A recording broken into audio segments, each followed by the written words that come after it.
नमस्कार, झारखंड समाचार में आप सबों का स्वागत है। आइए जानते हैं आज की ताजा मुख्य खबरों को।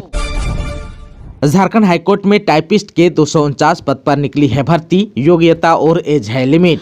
झारखंड हाईकोर्ट ने नई भर्ती के लिए नोटिफिकेशन जारी कर दिया है। झारखंड हाईकोर्ट ने टाइपिस्ट या कॉपिस्ट, डिपोजिशन टाइपिस्ट और अन्य पदों पर भर्ती के लिए योग्य उम्मीदवारों से आवेदन आमंत्रित किए हैं। आवेदन ऑनलाइन माध्यम में करने होंगे। झारखंड हाईकोर्ट की इस नौकरी के लिए केवल बैचलर डिग्री वाले ही उम्मीदवार आवेदन कर सकते हैं। योग्य और इच्छुक उम्मीदवार 31 मार्च 2024 तक आधिकारिक वेबसाइट jharkhandhighcourt.nic.in पदों के लिए आवेदन कर सकते हैं। इस भर्ती अभियान का लक्ष्य कुल 249 पदों को भरना है, जिनमें से 17 रिक्तियाएं टाइपिस्ट या कॉपिस्ट यानी कि सिविल कोर्ट के पद के लिए, वहीं 14 court reader cum deposition writer के लिए और 218 डिपोजिशन टाइपिस्ट के लिए हैं। साथ ही इनकी उम्र सीमा 1 जनवरी 2024 को 21 वर्ष एवं 35 वर्ष आरक्षित श्रेणी के उम्मीदवारों के लिए ऊपरी आयु सीमा में छूट दी गई है।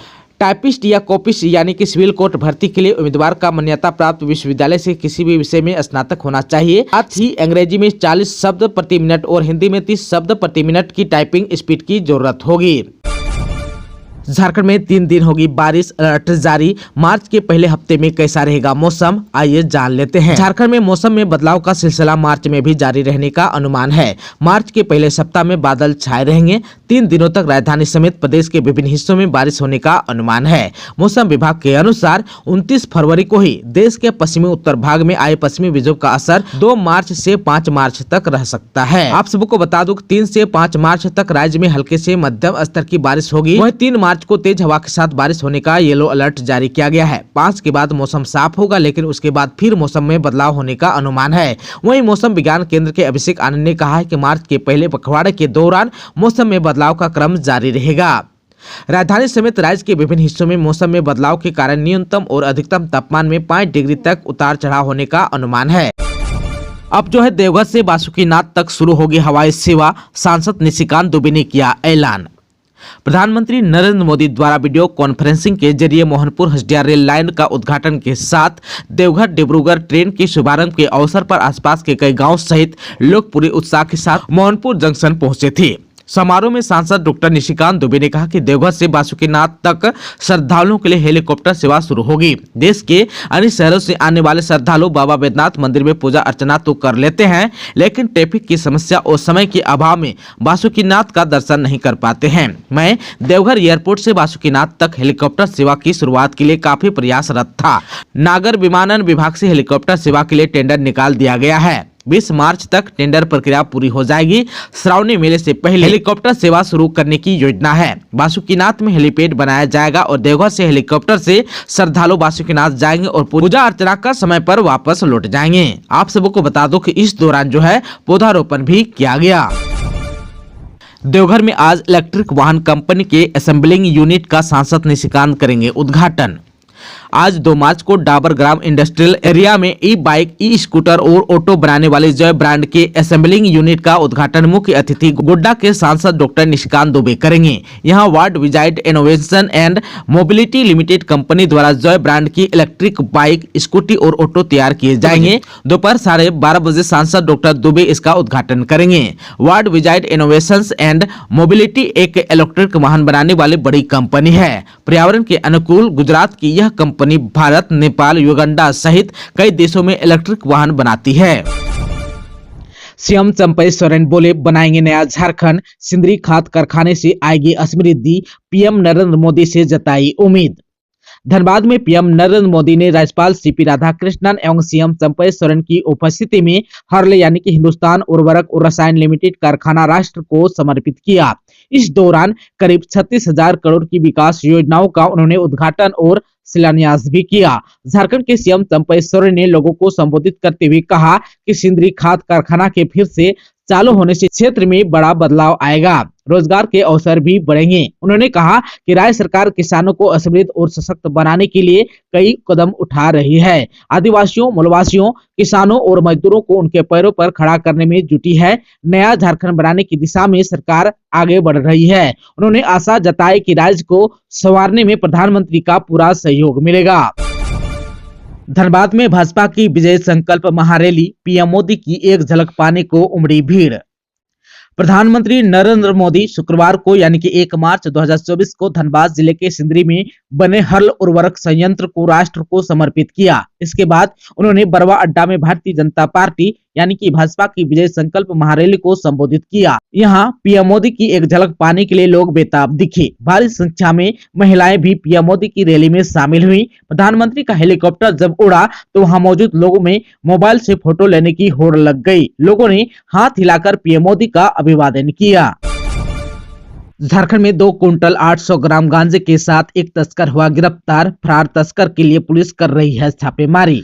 झारखंड के हजारीबाग जिले के कटकमदाग थाना क्षेत्र के कुत गांव में छापेमारी कर भारी मात्रा में गांजा के साथ एक तस्कर को पुलिस ने गिरफ्तार किया, जबकि एक तस्कर फरार हो गया। बरामद 2 कुंटल 800 ग्राम गांजे की अंतर्राष्ट्रीय कीमत करीब 2 करोड़ रुपए है। एसपी अरविंद कुमार सिंह ने पत्रकारों को यह जानकारी दी। उन्होंने कहा कि हजारीबाग को नशामुक्त बनाने की दिशा में पुलिस की कार्रवाई जारी है। झारखंड में मेडिकल इमरजेंसी का बहाना बनाकर ठगी करने वाले 5 साइबर अपराधी हुआ अरेस्ट। मोबाइल और स्मार्ट वॉच भी बरामद। झारखंड के गिरिडीह जिले में साइबर अपराधियों के खिलाफ पुलिस द्वारा चलाए जा रहे अभियान में एक बार फिर पुलिस को बड़ी सफलता हाथ लगी है। इस बार पुलिस ने ऐसे 5 शातिर साइबर अपराधियों को गिरफ्तार किया है जो लोगों को मेडिकल इमरजेंसी का बहाना बनाकर ठगी करते थे। ये साइबर अपराधी फर्जी बैंक अधिकारी बनकर और कुरियर सर्विस के नाम पर भी लोगों से ठगी करते थे। पुलिस ने इनके पास से मोबाइल, बैंक पासबुक समेत अन्य सामान भी बरामद किए हैं। इस आज की जानकारी एसपी दीपक कुमार शर्मा ने प्रेस वार्ता कर दी।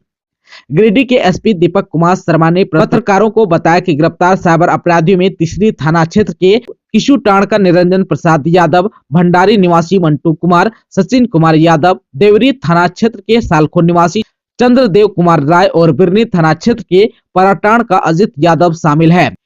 इन सभी साइबर अपराधियों को पुलिस ने तीसरी थाना क्षेत्र के कलवा नदी के समीप से गिरफ्तार किया है। साइबर अपराधियों के पास से पुलिस ने 7 mobile, 13 SIM card, 1 bank passbook, 2 आधार कार्ड, 3 पैन कार्ड और 1 स्मार्ट वॉच बरामद किया है। एसपी ने कहा कि साइबर अपराध को पूरी तरह से खत्म करने तक पुलिस का यह अभियान जारी रहेगा।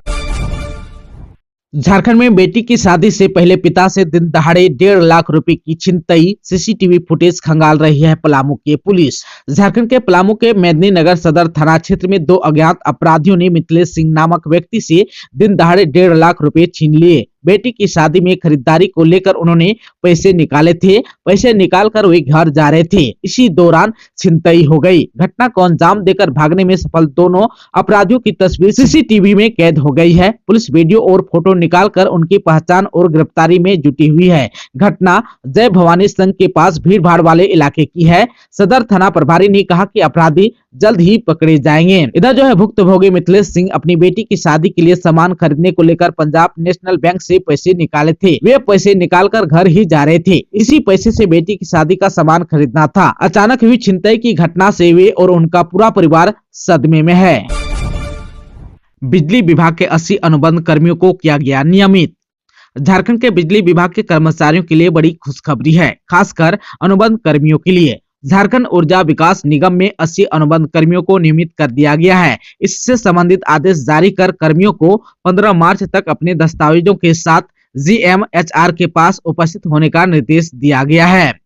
निगम की ओर से जारी आदेश के अनुसार 70 कर्मी झारखंड बिजली वितरण निगम लिमिटेड में नियमित किए गए हैं। इनमें जूनियर लाइनमैन ट्रेनिंग SBO हैं। वहीं झारखंड ऊर्जा संचालन निगम लिमिटेड के 10 कर्मी नियमित किए गए हैं। ये सभी असिस्टेंट ऑपरेटर हैं। ऊर्जा विकास निगम के इस फैसले का स्वागत करते हुए झारखंड पावर वर्कर्स यूनियन के अध्यक्ष आशीष कुमार ने कहा कि निगम प्रबंधन एवं झारखंड सरकार का आभार की यूनियन की मांगों पर वर्षों से कार्यरत अनुबंध कर्मी नियमित किए गए हैं।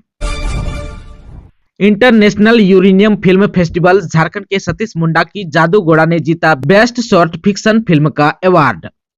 झारखंड के फिल्मकार सतीश मुंडा की फिल्म जादू घोड़ा को इंटरनेशनल यूरेनियम फिल्म फेस्टिवल 2024 में best short fiction short fiction film के अवार्ड के लिए चुना गया है। इतना ही नहीं, सैमुअल लॉरेंस फाउंडेशन की ओर से सतीश मुंडा को best young film maker award से भी सम्मानित किया जाएगा। आप सबको बता दूं कि ब्राजील के रियो डे जेनेरो शहर में 29 मई 2024 को शाम 6:30 बजे सतीश मुंडा की फिल्म जादू घोड़ा का प्रदर्शन किया जाएगा। 20 मिनट की यह शॉर्ट फिल्म झारखंड के पूर्वी सिंहभूम के जादू घोड़ा में यूरेनियम की वजह से उत्पन्न विसंगतियों को दर्शाता है। इस फिल्म को झारखंड की अलग अलग जगहों पर फिल्माया गया है।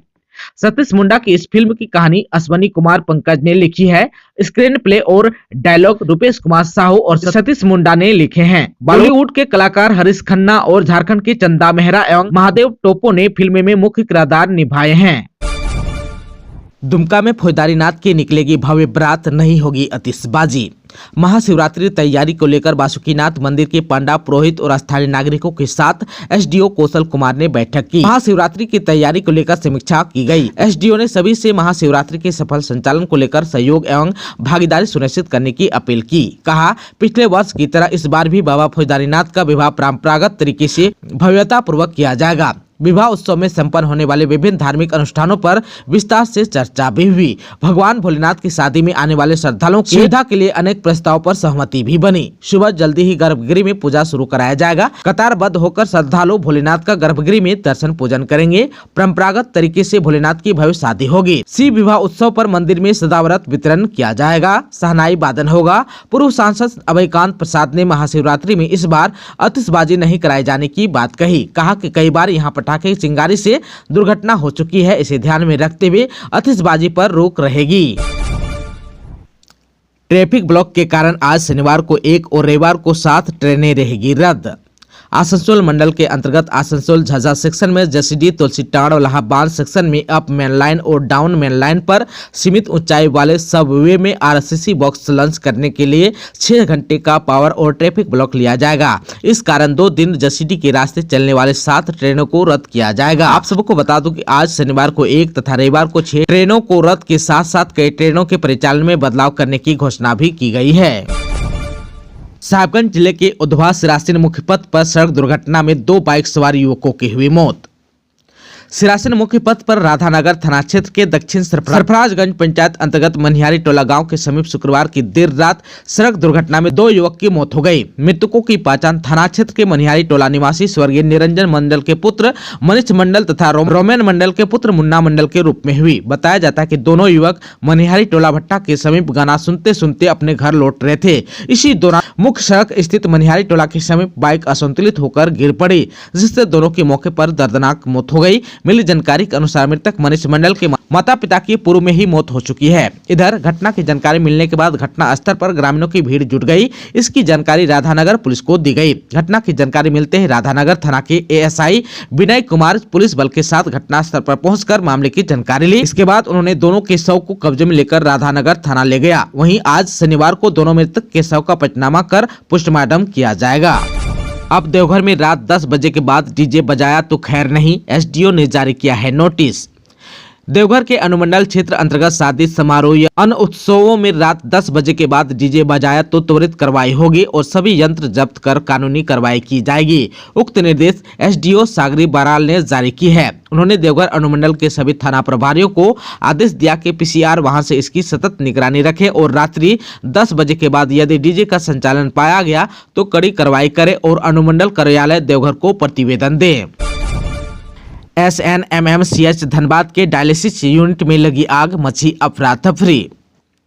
शहीद निर्मल महतो मेडिकल कॉलेज एवं अस्पताल के डायलिसिस यूनिट में शुक्रवार की देर रात आग लग गई। इससे परिसर में अफरा तफरी मच गई। इस घटना में कुछ मरीजों के हल्के रूप से जलने की भी सूचना है। हालांकि अभी तक किसी के जान माल की क्षति की सूचना नहीं है। वहीं नए मरीजों के भर्ती पर भी रोक लगा दी गई है। आग लगने की सूचना पर SDM Uday Rajak, city SP Ajit Kumar, civil surgeon doctor Chandrabhanu Prathapan, प्राचार्य डॉक्टर ज्योति कुमारी सहित कई अधिकारी अस्पताल परिसर पहुँच चुके हैं। गढ़वा में बस पड़ाव का नाम बदलने के विरोध में डीसी को दिया गया आवेदन। गढ़वा शहर में 3 मार्च को मुख्यमंत्री के हाथों उद्घाटन वाले बस स्टैंड के नाम बदलने और बनाए गए प्रवेश द्वार को लेकर शहर के लोगों में विरोध बढ़ता जा रहा है। शुक्रवार को शहर के आम लोगों की ओर से सामूहिक हस्ताक्षर से उपायुक्त को एक आवेदन दिया गया। इसमें कहा गया कि एक साजिश के तहत नगर परिषद ने बस स्टैंड का नाम और प्रतीक चिन्ह दोनों बदल दिया है। इसको लेकर शहर के लोगों में काफी आक्रोश है। आवेदन में उपायुक्त से इसे संज्ञान में लेकर बस स्टैंड का नाम सुधारने और प्रवेश द्वार का भी स्वरूप बदलने की मांग की है। लोगों का कहना है कि वर्ष 1993 में गढ़वा का बस स्टैंड श्री कृष्ण गौशाला की भूमि में कब्जा करके बनाई गई है। जब इसका विरोध किया गया तो तत्कालीन उपायुक्त एस.के. सतपथी ने नागरिकों के साथ बैठक कर उनके सुझाव पर बस स्टैंड का नाम श्री कृष्ण पालिका परिवहन पड़ाव रखा था। तभी से यह स्टैंड श्री कृष्ण पालिका परिवहन पड़ाव के रूप में जाना जाता था। लेकिन जब नगर परिषद द्वारा इस समय बस स्टैंड का जीर्णोद्धार कर इसका प्रवेश द्वार बनाया गया तो उस पर इसका नाम श्री कृष्ण पालिका परिवहन पड़ाव से बदलते हुए अंतर्राज्यीय बस स्टैंड कर दिया गया। साथ ही प्रवेश द्वार पर भगवान श्री कृष्ण और गौ माता की तस्वीर लगानी थी, लेकिन श्री कृष्ण भगवान की तस्वीर बनाने की बजाय प्रवेश द्वार का गुंबद एक खास धर्म के प्रतीक के रूप में बना दिया गया। लोगों का कहना है कि नगर परिषद प्रशासन का समुदाय विशेष को खुश करने के लिए ऐसा किया है। दोस्तों, अभी तक आपने चैनल को सब्सक्राइब नहीं किया है तो प्लीज चैनल को सब्सक्राइब कर बेल आइकन को प्रेस कर दीजिएगा ताकि खबरों का अपडेट आपको मिलता रहेगा। इसके साथ ही आज के खबरों में बस इतना ही। हमें दीजिए इजाजत। नमस्कार।